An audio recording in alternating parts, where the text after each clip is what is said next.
discuss here in 6.5 is finding roots of your complex numbers.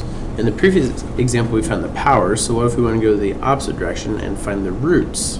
So any complex number u equals a plus bi has an nth root when u to the power of n equals a plus bi to the power of n. So if we want to find the nth root of that, you would have to take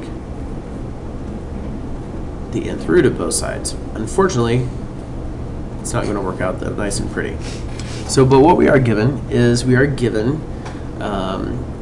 a formula here where if we have the nth roots of a complex number and your complex number is z equals r cosine theta plus I sine of theta, then you take the nth root of r times the cosine of theta plus 2 pi k all over n plus I sine of theta plus 2 pi k over n. So what you're going to have to find is you're going to find your r value. You're going to have to be able to figure out what your n values are. Now your n's, that's pretty easy because that's your how many roots you want.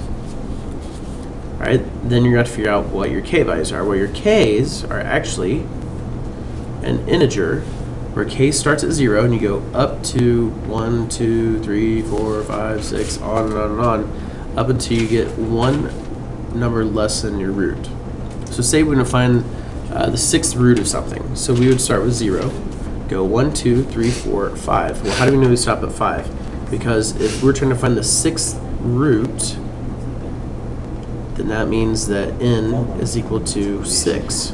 So we'd say 6 minus 1 is 5. So you're still finding 6 roots, but because we're including 0 as 1, then you do not include 6 as one of your 6 roots.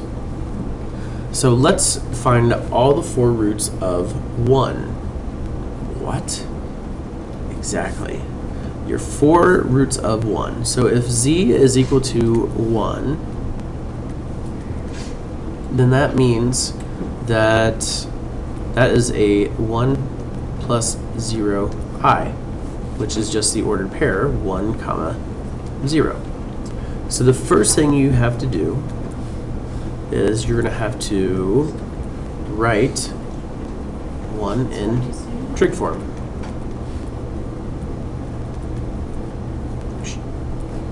Right? 1 in trig form. So that means we need to figure out what your r is. You need to figure out what your theta is. So that means that our r is just the square root of your ordered pair.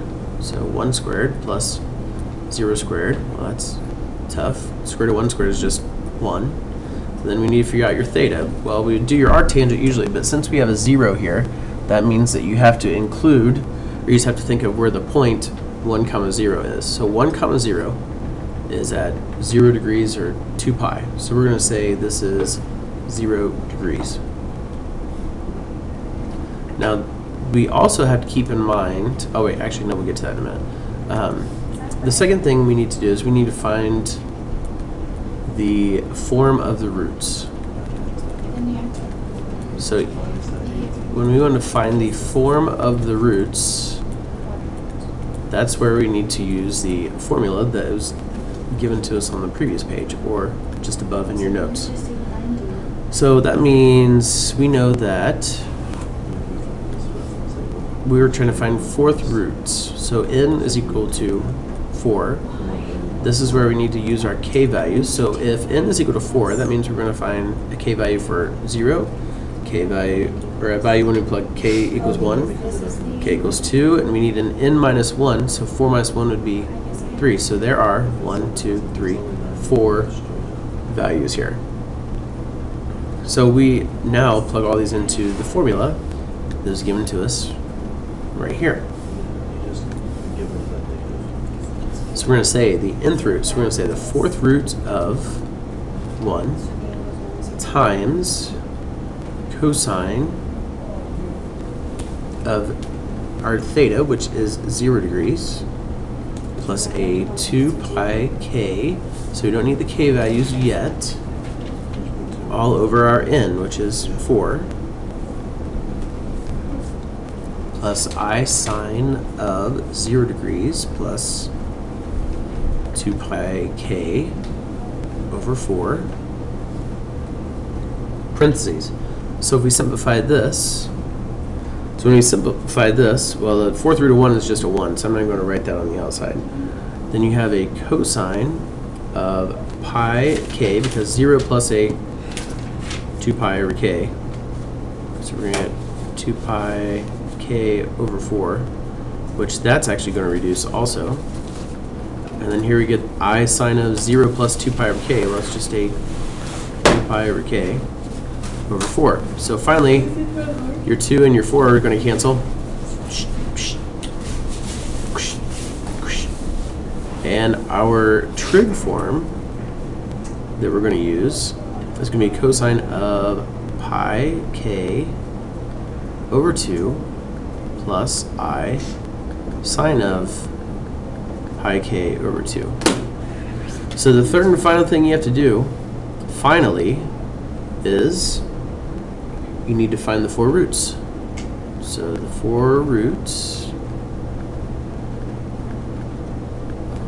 for k equals 0, 1, 2, 3 are, so you're going to say when k is equal to 0, you're just going to plug a 0 into this formula that you found down here. So if we plug in cosine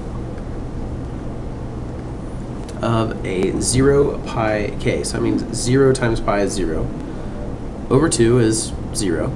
So we need to find the cosine of 0 degrees, or 0 radians, plus I sine of 0.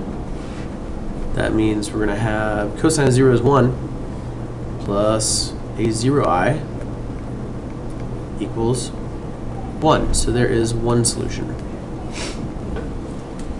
Takes a little more work on this problem. Now we got to do the same thing for k equals 1.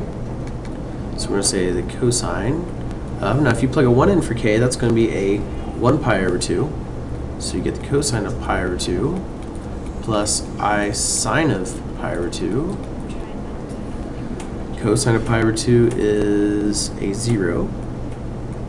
Sine of pi over 2 is a 1i. So your answer here is just I. There's for k equals 1. So then we're going to do for k equals 2. Oh, sorry. Here you're going to have cosine 2 pi over 2, which is just pi. Anybody notice a common interval we're going yet? Yes. Great. So the cosine of pi is -1 plus 0i equals -1. Anybody have a guess what if we have k equals 3, what's going to happen? Oh, fine guess. I guess your answer should end up being a -i, because we're going to get a cosine of, plug a 3 in, 3 pi over 2. That's at 270 degrees.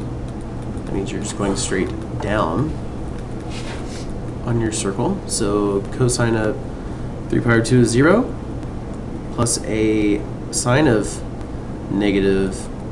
sine of 3 pi over 2 is a -1. So you get 0 plus -i is just -i. That, my friends / students, are your 4 roots of 1.